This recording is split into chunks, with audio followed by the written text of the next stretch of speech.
Здравейте! Според мен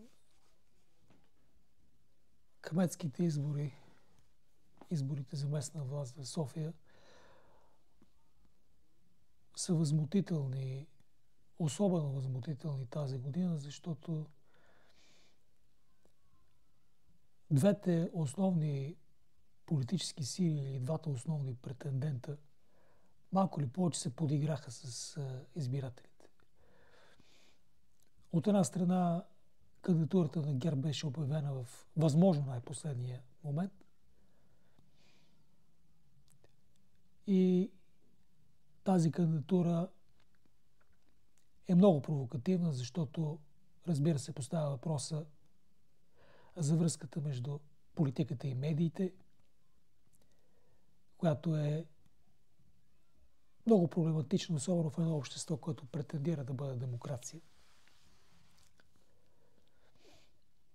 Но след като православни свещеници се твърди за тях, че те са шпионирали в полза на чужда държава, самия факт, че са шпионирали, оставете в полза на чужда държава.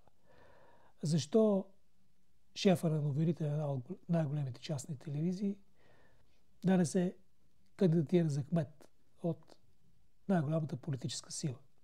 Между прочим, спомняте ли си, може би си спомняте, че Борисов наричаше BTV Божков ТВ.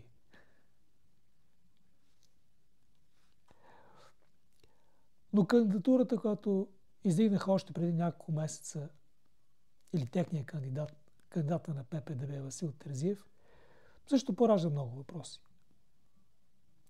Защото тази кандидатура е спорна и може да бъде разглеждана в някакъв смисъл, ако щете, и като подигравка с избирателите на тези партии. Или поне част от техните избиратели, които са с много силни антикомунистически сантименти. Аз съм казал друг път, че за мен човек не трябва да бъде държавен отговорен за биографиите на родителите си, за техните грешки, в някои случаи може би за техните престъпления. Но задавам си въпроса, толкова ли нямаше друга кандидатура, освен тази на Васил Терзиев? Така че, ако трябва да обобщя накратко, изборите на София, в София се очертават, поне що се отнася до градоначалника, се очертават няколко претендента. От една страна милицията презареждане, от друга страна ДС презареждане. Какво е ДС? Някой може да го тълкува като добрите сили, други да го тълкува като държавна сигурност. Може да бъде и Драго и Сиси, не знам.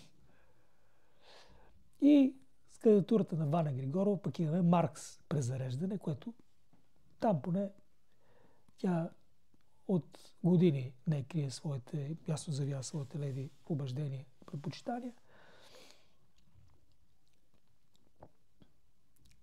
Там за мен проблематичното е, че тя се опитваше като ляв човек да презентира неща, които са различни от тези, които ни говори БСП.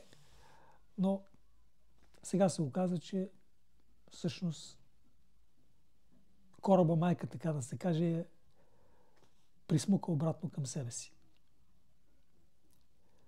Така че нямам търпение, както се казва, на 29 октомври да отида за гъби.